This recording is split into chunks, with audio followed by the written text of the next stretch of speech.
Hello, it's your friend Phil, talking about project management. How do you balance multiple projects? This is a question that I often get asked. When you think about multiple projects, these projects are not necessarily interrelated projects. If they are not interrelated projects, you need to look at them separately, but you also need to have the eagle-eye view of the different projects. Project 1, Project 2, all the way to Project N. My advice to any project manager is to have an integrated master schedule. And this integrated master schedule is a roll-up of all the projects you're managing from the first to the last on a timeline so that you can see where the projects are, how the calendar dates interact, which one comes first, where are the major milestones. You don't want to lose track of those major milestones on each project. And I mean, you could do this for anywhere from 1 to hundreds of projects. So you want to attack the multiple projects in one macro view in an integrated master schedule. Your integrated master schedule is going to help you keep track of those dates because project management hinges on many things, but if the schedule is off, that is just a disaster because even if you deliver, eventually you've already got a bad reputation. You see, that is what comes to the surface immediately. The time factor. Quality could be buried. Customer satisfaction could be buried and show up later in the project. But if you're off schedule, it just shows immediately. So my advice to anyone managing multiple projects is have that multiple project view, that eagle-eyed view, that integrated master schedule with your milestones. The milestones are important. And your overarching strategy needs to be developed. What is your overarching strategy for the multiple projects you're managing?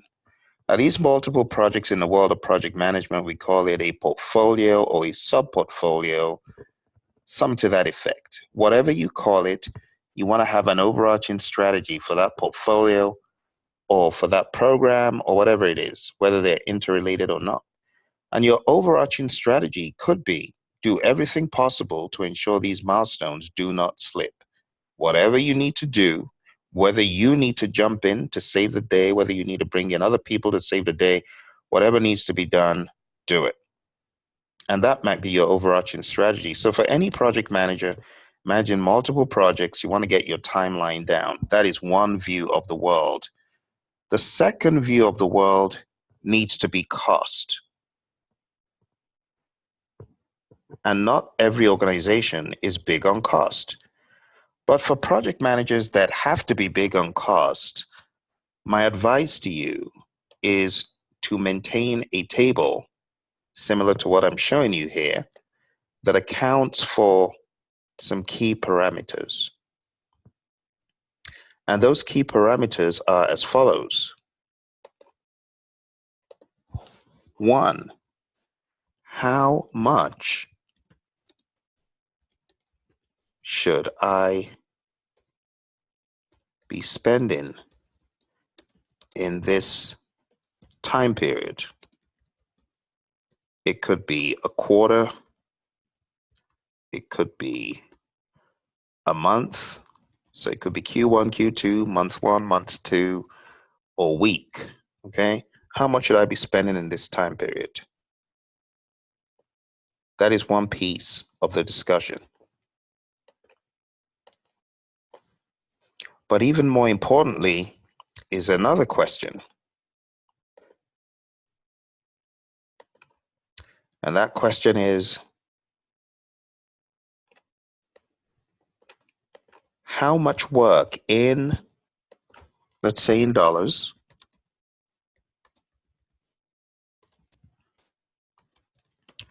should I be completing? In other words, you need to be able to value the work you are doing. And I mean, this could be in man hours as well. But you need to ask yourself, this work I'm doing, what is it valued at? How much work in dollars or how much work in man hours should I be completing? That is another metric to track. And then the last metric to track is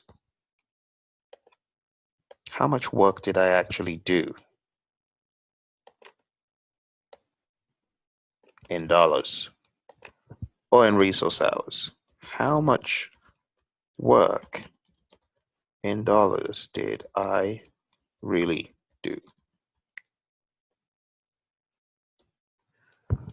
Again, you want to look at these metrics across many projects. Now we're going to make a little tweak to this first one.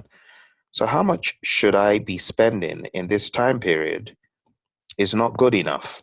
It's a good question, but what happens if you spent 1 million in a time period, but you actually accomplished more work than 1 million? You see what I'm saying? So looking at how much you spent in a time period isn't enough. You need to compare how much work did I actually complete. You see? So how much did I do in dollars is a good comparison against how much did I spend. You see that? Did I spend? Because if you take a look at how much you spent and compare that to how much you did, it gives you a fuller picture. Now, these metrics that I'm showing you here, they actually have a name. And those of you who may be studying for a professional project management exam, you know that this is AC. That's code for AC. This right here is code for PV. And this right here is code for AC. So my suggestion to project managers who need to manage cost, for example, I beg your pardon, EV. What am I doing? EV. So think about it. Let's say, how much did I spend in this time period? How much did I spend? I spent 25K. All right, let's put a metric on that, 25K. Actual cost. Plan value, how much work should I be completing? Let's say you were meant to have completed $30,000 of work. These two metrics are not enough. You completed $30,000 of work, you spent $25,000, but how much?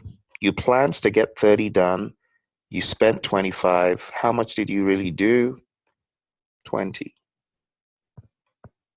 This shows you that you spent 25K to get 30K of work done and you are behind schedule, for example. So this is one of the overarching thinking patterns that any project manager managing cost should have. It's not enough to look at the work planned versus the money spent. You also need to look at the work done. You get what I'm saying? Work planned, work done, money spent. Because as you can see, it's possible to get less work done than planned and pay more for it. So that is one of the other pieces that you need to be thinking about. Okay, so as a project manager who is managing many projects and you're meant to be tracking schedule and cost, you want to use what the PMI referred to as project management information systems for this, or project management software. Microsoft Project, Excel can do cost for you. You know, when all is said and done, most roads still lead back to Excel. So you better be able to manipulate formulas in Excel. You know, Excel is a powerful tool, not just for cost, but for many other fields. Like you can create some real fancy quality charts and tools with it. You know, so that would be my 2 cents. If you're project manager managing multiple projects, you always want to have the macro view. Have a macro view. Okay, macro view of your projects. This level is going to help you become more strategic. And then you also want the micro view. And if you have project coordinators and business analysts helping you with the micro view, at the lower levels, that's great.